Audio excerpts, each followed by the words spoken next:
The Sky shooting 38%. Caitlin Clark, another three-pointer. 6 threes on the night. Still in the throes of a game that left the audience enraged and analysts speechless, Caitlin Clark took her position in the podium. She asked Grace the standard questions, talking about her teammates, her plan, and her unstoppable play. However, a reporter's unexpected remark just as the session was coming to an end broke the tension. There was no question. It was shocking. There was silence in the room. Clark stopped. Her face was quite expressive. What precisely was said then, and why did it leave her unable to speak? Let's dissect it. The pivotal moment. The public admission made by Stephen A. Smith to Caitlin Clark. On their home court at Gainbridge Fieldhouse, the Indiana Fever just defeated the Las Vegas Aces, the defending champions, 94-87. It was a declaration, not just any victory. And once again, rookie star Caitlin Clark was in the forefront of that assertion. Her performance was really amazing. The numbers appear to be taken directly from a video game. In 38 unrelenting minutes, he scored 28 points on a blistering 11 of 18 from the field, including 6 long threes, 12 assists, 5 rebounds, and only 2 turnovers. Stats were not the only reason for this victory. With just a few weeks remaining in the season, it thrust Indiana squarely into the playoffs, drawing attention from all around the league. Even after the last whistle blew, the building was alive with activity. The post-game press room was crowded with reporters. The cameras were clicking steadily, and there was a sense of tension in the air, as if something unexpected was about to happen. Clark answered the standard barrage of questions with her now famous blend of modesty and ferocity, arriving at the platform composed and focused. Holly Rowe of ESPN began by asking about Clark and Aaliyah Boston's growing on-court synergy, particularly their deadly pick-and-roll play that allowed the A's defense to give up 18 points in the paint. "The trust is really building," Clark stated with a relaxed smile. "Aaliyah has been understanding as I get used to the pro game's faster tempo. We seem to be reading each other's thoughts tonight." Then there was a sudden change from the front row. Finally, ESPN analyst Stephen A. Smith, who is renowned for his Fear-brand views and TV antics, raised his hand. Smith is known for being outspoken and passionate. He had been unusually silent up until this point, watching rather than controlling, which was uncommon for someone in his presence. When Clark saw him, he nodded. "Stephen A. Go ahead," she said. He got up slowly. There was only a somber, reflective silence, devoid of frantic movements or loud voices. His brand wasn't consistent with his tone. It was deeper, softer, and nearly heavy. The space moved. The cameras adjusted their focus. The typing ceased. Even the PR team for Fever stopped in their tracks. "Caitlin," he started, "I have almost 30 years of experience in this field.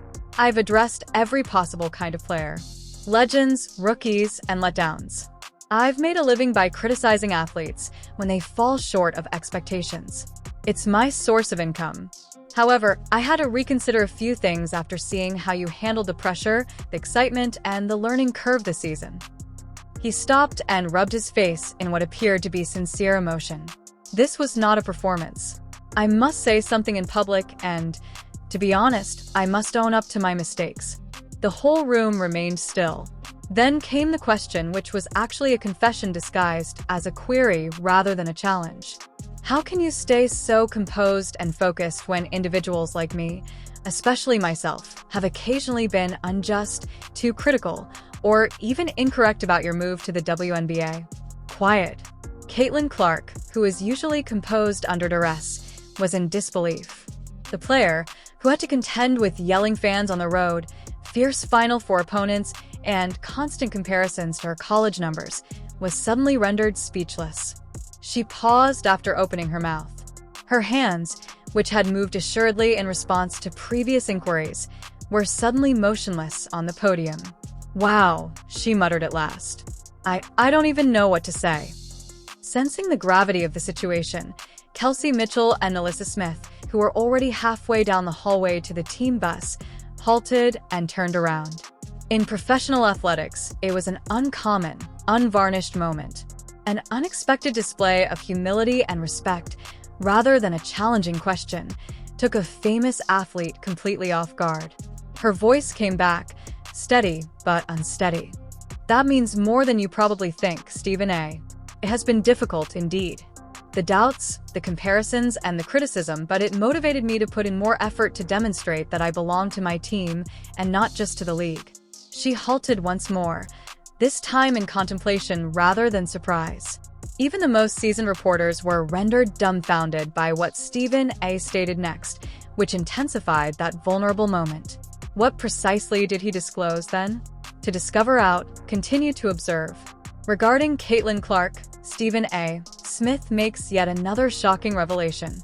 With an unusually solemn expression, Stephen A. Smith sat still. Then, with his steady hand, he extracted several folded pieces of paper from inside his jacket. They weren't polished or typed. These were authentic, unprocessed, and handwritten. What was about to happen was obviously not improvised. This wasn't your typical sports interpretation. Everyone in the room sensed that it was a deeper matter, a reckoning. Smith said, "There's something I need to say," in a softer tone than usual. "And since I publicly condemned someone, I must say it in public. I must now identify the remarks I made that weren't totally fair or even well-informed." After taking a quick look at the papers, he turned to face the future and started reading. "I claimed that Caitlin Clark was overhyped on First Take 3 months ago. I accused our industry and ESPN of exaggerating her fame in order to increase ratings.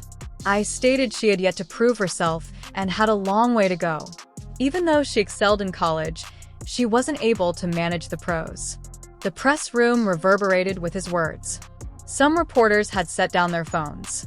Aaliyah Boston and Erica Wheeler, Clark's teammates from Indiana, waited silently at the rear. They had no intention of making a statement. They were merely there, captivated by the unexpected sensation that was developing before them. Smith went on, "I used reasoning and statistics to support my claim. However, my delivery and tone were contemptuous. I failed to see what she had already accomplished and how, in a matter of weeks, she had completely transformed the WNBA's culture." Smith's voice became stronger, steadier, and more purposeful. "What I've discovered since then is as follows. In her first season, Caitlin Clark is averaging 19.5 points and 8.4 assists per contest. Diana Taurasi had a rookie season average of just 17 points. Sue Bird is only 14.4. Not only are Clark's numbers impressive, but they are also historic." He went beyond the statistics. "The attendance increases by over 50% when Indiana plays. Her jersey sales have increased by more than 200%, and TV viewership have tripled. Beyond the financial aspect, though, it's her demeanor, her elegance, the way she puts her teammates before herself, and the way she attends this league." The room appeared to be frozen day after day. Even seasoned reporters listened instead than typing. It was hard to ignore the emotion in Smith's voice. "Caitlin, I was mistaken about you. It's incorrect to doubt your preparedness. You're wrong to question your influence. I held you to antiquated norms. I sincerely apologize to you, the league, and our audience for that." The room changed at that moment. Fireworks erupted from flashbulbs. Leaning forward, reporters recorded every word. Holly Rowe of ESPN brushed away her tears while making notes on her notepad. Adrian Wojnarowski, who is often calm, was using his phone to record. He had a gut feeling that this was history. Sue Bird even got to her feet, clapping first softly and then more firmly. Media personnel, production teams, and even Fever employees soon participated. It was no longer a news conference. There was a moment. Aaliyah Boston approached the podium and touched Clark's shoulder tenderly. Caitlin had not yet spoken. She had tears in her eyes. Slowly, her chest rose and sank as she tried to comprehend what was happening all around her. Then everyone looked at her. How would she respond? Would he apologize to her? Would she confront him? Would she weep? The room then held its breath, anticipating Clark's answer.